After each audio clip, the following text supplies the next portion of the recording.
ಕಡೆ ಹಾಲಿನ ದರ ಕಡಿತ ಮಾಡ್ತಾ ಇದ್ದಾರೆ ಸರ್. ಏನು ಹಾಲಿನ ದರ? ಈ ಕೋಲಾರದಲ್ಲಿ ನೀವು ಹಾಲಿನ ದರವನ್ನು ಹೆಚ್ಚಳ ಮಾಡಿ ರೈತರಿಗೆ ಕೊಡ್ತೀನಿ ಅಂತ ಹೇಳಿದ್ರಿ. ನೋಡಪ್ಪ, ಅಲ್ಲಿ ನಾನು ಹೋದಾಗ ಮಾಗಡಿನಲ್ಲಿ, ಕೋಲಾರದಲ್ಲ, ಮಾಗಡಿನಲ್ಲಿ ಭಾಳ ಜನ ಮಿನಿಸ್ಟ್ರಿಗಳು, MLAಗಳು, ರೈತರು ಮತ್ತು ಮಿಲ್ಕ್ ಯೂನಿಯನ್ನವರು, ಬೆಂಗಳೂರು ಮಿಲ್ಕ್ ಯೂನಿಯನ್ನವರು ಒತ್ತಾಯ ಮಾಡಿದ್ರು. ನಮಗೆ ಬೇರೆ ರಾಜ್ಯಗಳಿಗಿಂತ ಭಾಳ ಕಡಿಮೆ ಇದೆ ಕರ್ನಾಟಕದಲ್ಲಿ ಮಾರಾಟದ ಬೆಲೆ ಮತ್ತು ಕೊಂಡ್ಕೊಳ್ತಕ್ಕಂಥ ಬೆಲೆ. ನಮಗೆ ಹೆಚ್ಚು ಕೊಡಬೇಕು, ರೈತರಿಗೆ ಭಾಳ ಕಷ್ಟ ಆಗಿದೆ. ರೈತರಿಗೆ ಇವತ್ತು ಜಾನುವಾರುಗಳು ಉಪಯೋಗಿಸ್ತಕ್ಕಂಥ ಆಹಾರ ಪದಾರ್ಥಗಳು, ಹಸುಗಳಿರ್ಬೋದು, ಎಮ್ಮೆಗಳಿರ್ಬೋದು, ಉಪಯೋಗಿಸ್ತಕ್ಕಂಥ ಹಿಂಡಿ, ಬೂಸ ಇವೆಲ್ಲ ಜಾಸ್ತಿ ಆಗಿದೆ, ಫೀಡ್ ಎಲ್ಲ ಜಾಸ್ತಿ ಆಗಿದೆ. ಅದಕ್ಕೋಸ್ಕರ ಜಾಸ್ತಿ ಮಾಡಿ ಅಂತ ಕೇಳಿದ್ರು. ನಾವು ಒಂದು ವೇಳೆ ಕ್ಯಾಬಿನೆಟ್ನಲ್ಲಿ ಚರ್ಚೆ ಮಾಡಿ ತೀರ್ಮಾನ ಮಾಡ್ತೀವಿ. ಒಂದು ವೇಳೆ ಜಾಸ್ತಿ ಮಾಡಿದ್ರೆ ಅದನ್ನು ಸಂಪೂರ್ಣವಾಗಿ ರೈತರು ಕೊಡಬೇಕು ಅಂತ ಹೇಳಿ.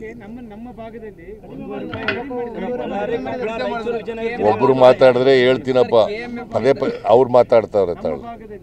ಹಾಲಿನ ದರವನ್ನ ರೈತರಿಗೆ ಕೊಡಬೇಕಾಗಿದ್ದು 100 ರೂಪಾಯಿನ ಕಡಿತ ಮಾಡಿದ್ರು. ಅವ್ರು ನಿರ್ಧಾರ ತೆಗೆದುಕೊಂಡು ಏನು ಮಂಡಳಿ ಒಕ್ಕೂಟದವರು ನಿರ್ಧಾರ ಮಾಡಿ ರೈತರಿಗೆ ಕೊಡಬೇಕಾಗಿದ್ದ ಉತ್ಪನ್ನ ನಾನು ಹಿಂದಿನ ಕೇಳಿದ್ದೀನ, ಮುಂದೆ ಕೇಳಿದ್ದೀನಿ. ಅಲ್ಲ, ನಾನು ಹೇಳಿರೋದು ಎಲ್ಲಿಗ್ರಿ? ಸುಮ್ಮನೆ ಏನೋ ಪ್ರಶ್ನೆ ಕೇಳಬೇಡಿ ನೀವು.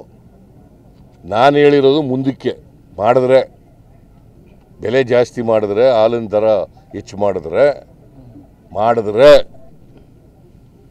ಅದನ್ನು ರೈತರಿಗೆ ಸಂಪೂರ್ಣವಾಗಿ ವರ್ಗಾಯಿಸಬೇಕು ಅಂತ ಹೇಳಿದ್ದೀನಿ.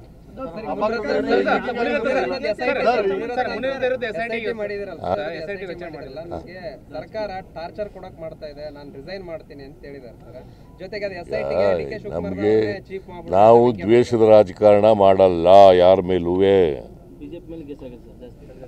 ಈಗ ಅಫೆನ್ಸ್ ಮಾಡುವಂತ ನಾವು ಹೇಳಿದೀವ ಯಾರಿಗಾರು? ಎಲ್ಲ ಶಾಸಕರುಗಳು ನನ್ನನ್ನು ಭೇಟಿ ಮಾಡಿ SIT ಮಾಡಿ ಅಂತ ಹೇಳಿದರು. ಯಾಕಂತಂದರೆ ಒಂದು ಅಫೆನ್ಸ್, ಒಂದು FIR ಅಲ್ಲ ಅವ್ರ ಮೇಲೆ ಆಗಿರೋದು, ಮುನಿರತ್ನ ಅವ್ರ ಮೇಲೆ. ಒಂದು ಎಕ್ಸ್ಟಾರ್ಷನ್ಗಾಗಿದೆ, ಎರಡನೇದು PCR ಆ್ಯಕ್ಟ್ನಲ್ಲಾಗಿದೆ, ಮೂರನೇದು ರೇಪ್ ಕೇಸ್ಗಾಗಿದೆ. ಏನು ಮಾಡ್ಬೇಕು ಹೇಳಿ ನೋಡೋಣ, ನೀವೇ ಹೇಳ್ರಿ. ಅಲ್ಲ, ಅದನ್ನೇ ಪುನಃ ನೀನು ಹೇಳಪ್ಪ. ಟಾರ್ಗೆಟ್ ಮಾಡ್ತಾ ಇದ್ದೀವ ಈಗ, ಅಫೆನ್ಸ್ ಮಾಡುವಂತ ಹೇಳಿ FIR ಆಗಬೇಕಾದ್ರೆ ಏನು ಮಾಡಬೇಕು? ತಪ್ಪಿಸ್ತರಲ್ವ